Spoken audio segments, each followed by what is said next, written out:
efforts, and we appreciate working with you very much. And we will continue to do that. We have had some very good discussions with Russia. I spoke with President Putin, and we're going to try and bring this to a close. It's something that you want and that he wants. We have to negotiate a deal, but we've started the confines of a deal, and I think something can happen. The big thing is the number of soldiers, mostly at this point, but soldiers being killed. You're losing thousands of soldiers. So on both sides, we're losing a lot of soldiers, and we want to see it stop, and we want to see the money get put to different kinds of use, like rebuilding, and we're going to be working very hard, but we've had a lot of very good conversations. I will say until we came along, the Biden administration didn't speak to Russia whatsoever. They didn't speak to anybody. They just allowed this to continue. And I will say that, I'll say in front of you, you've heard me say it 1,000 times, if I were president, this war would have never happened. We would have had a deal negotiated for you without having to go through what you've gone through.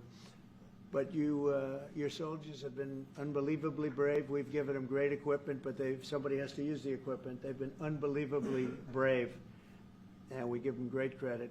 This was supposed to be over very quickly, and here we are 3 years later. So I give tremendous credit to your generals and your soldiers and yourself in the sense that it's been very hard fighting, very tough fighting. They're great fighters, and you have to be very proud of them from that standpoint. But now we want to get it over with. It's enough, right? We want to get it over with. So it's an honor to have you here. Thank you very much for coming. We're going to sign the agreement at the conference in the East Room in a little while, right after lunch. And we'll be having lunch together. We're also discussing some other things, and we appreciate everybody being here. It's somewhat of an exciting moment, but the really exciting moment is when they stop the shooting and we end up with a deal. And I think we're fairly close to getting that, and an honor to have you. And please, if you'd like to say something. No, thanks so much, Mr. President. Thank you for the invitation. And really, I hope that this first document will be first step to real security guarantees for Ukraine, our people, our children. I really count on it. And of course, we count that America will not stop support. Really, for us, it's very important to support and to continue it. I want to discuss it with details further during our conversation, and of course, the infrastructure or security guarantees. Because for today, I understand what Europe is ready to do. And of course, I want to discuss with you what United States will be ready to do. And I really count on your strong position to stop Putin. And you said that enough with the war. I think that is very important, Ben, to say these words to Putin at the very beginning of war, because he is a killer and terrorist. But I hope that together we can stop him. But for us, it's very important to, to save our country, our values, our freedom and democracy, and of course, no compromises with the killer about our territories, but it will be later. And of course, what I wanted, we spoke about it by phone with you about the drones production. We have very good drones production. I think the best one in the world for today because of the war.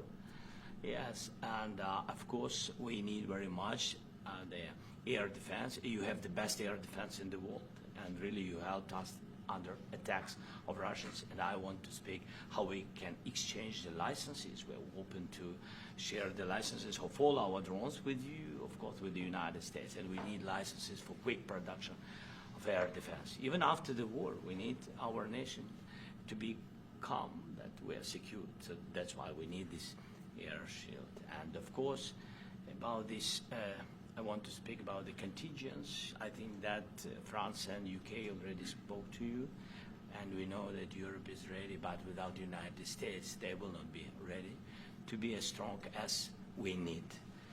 And the last point, last not least, about exchange, about our people and children.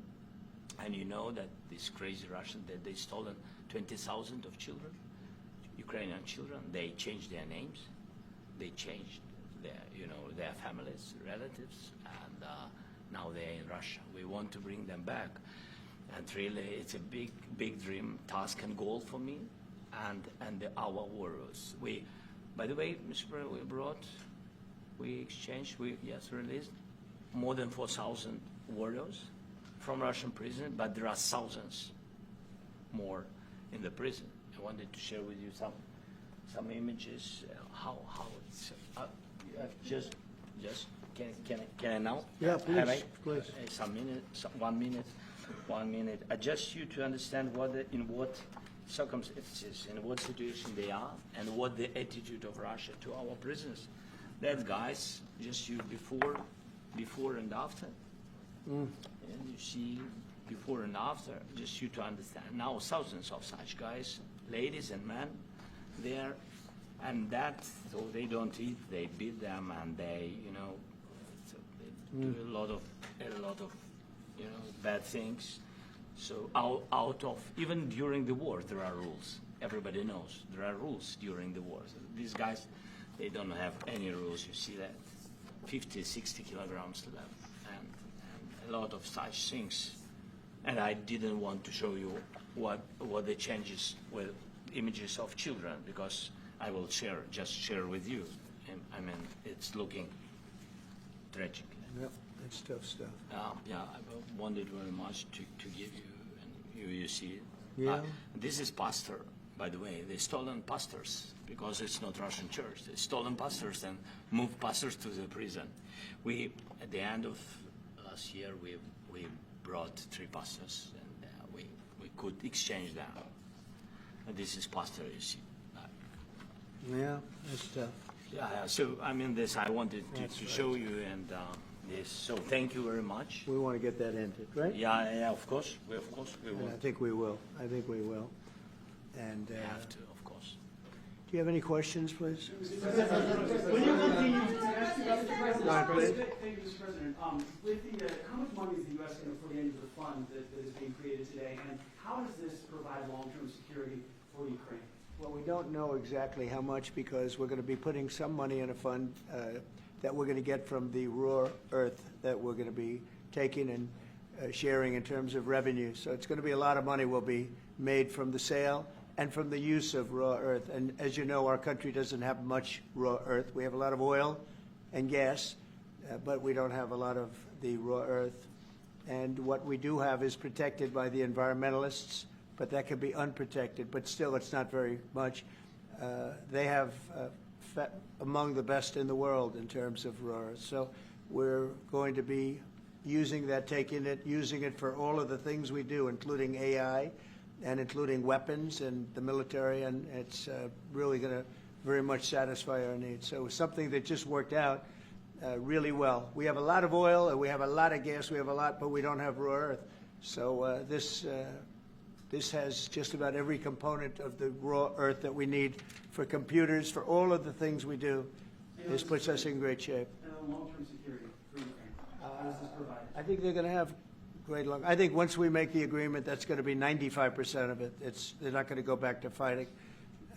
I've spoken with President Putin, and I feel very strong. I've known him for a long time, and I feel very strongly that they're very serious about it, and we'll make a deal. And when the deal is made, I don't think we talk about security. Everyone's talking about the other day. All they talked about was security. I said, let me make the deal first.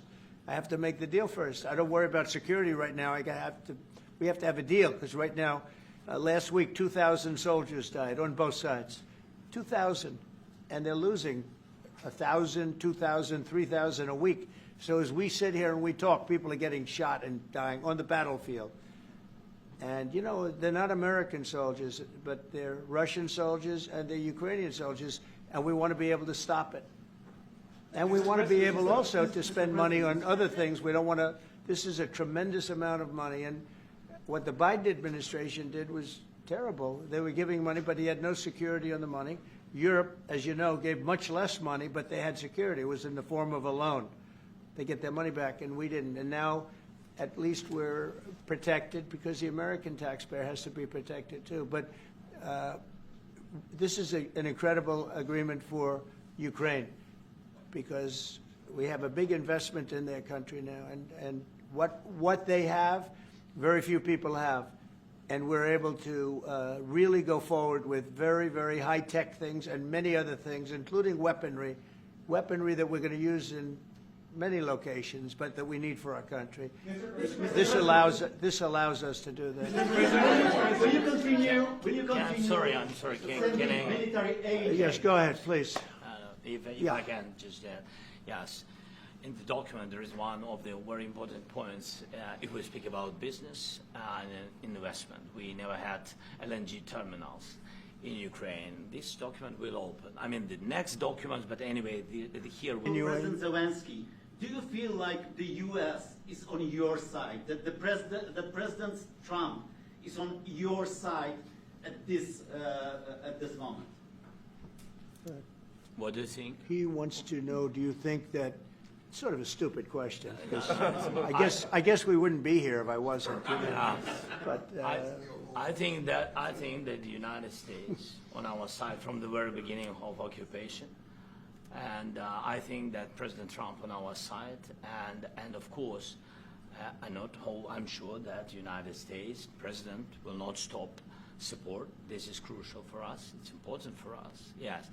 And Putin, the president speaks about the people and the soldiers which are dying, but they came to our territory, they came to our land. They began this war, and they have to stop. And I think this is the question, was really the most important question. Can President Trump, I hope yes, with some other allies, to stop Putin, withdraw these enemies, our enemy, withdraw these troops from our land? And I think that you asked about the history, I think that if President, or when, he will stop Putin, if President Trump will bring peace to our country, I think he will be on this wall. we've had very, very good talks. What about military aid to Ukraine? President Zelensky just said that there'd be no compromises with Vladimir Putin. I just wanted to ask both of you. Firstly, are there compromises that you think that President Zelensky is going to have to make? And President Zelensky, is there anything that you think that you may be able to offer or bring to the table, for example, elections? Thank you. I think you're going to have to always make compromises. You can't do any deals without compromises. So certainly he's going to have to make some compromises, but hopefully they won't be as big as some people think you're going to have to make. That's all. It's all we can do. I'm here as an arbitrator, as a mediator to a certain extent between two parties that have been very hostile, to put it mildly. They've been very hostile. There's been a vicious war. There's been a vicious war. You know, it's a very level battlefield, and those bullets go out, and as I've said many times, we were talking about it with Pete, many times the only thing stopping those bullets is a human body. And in the case we're talking about, generally young human bodies are stopping a lot of bullets. It's dead level. That's why it's great farmland. It's great land. It's great farmland, but there's very little protection against the bullets that are being, and other things that are being shot. So all I can do is see if I can get everybody at the table and get an agreement. And I think we're going to end up with an agreement. Otherwise, I wouldn't probably be even here today.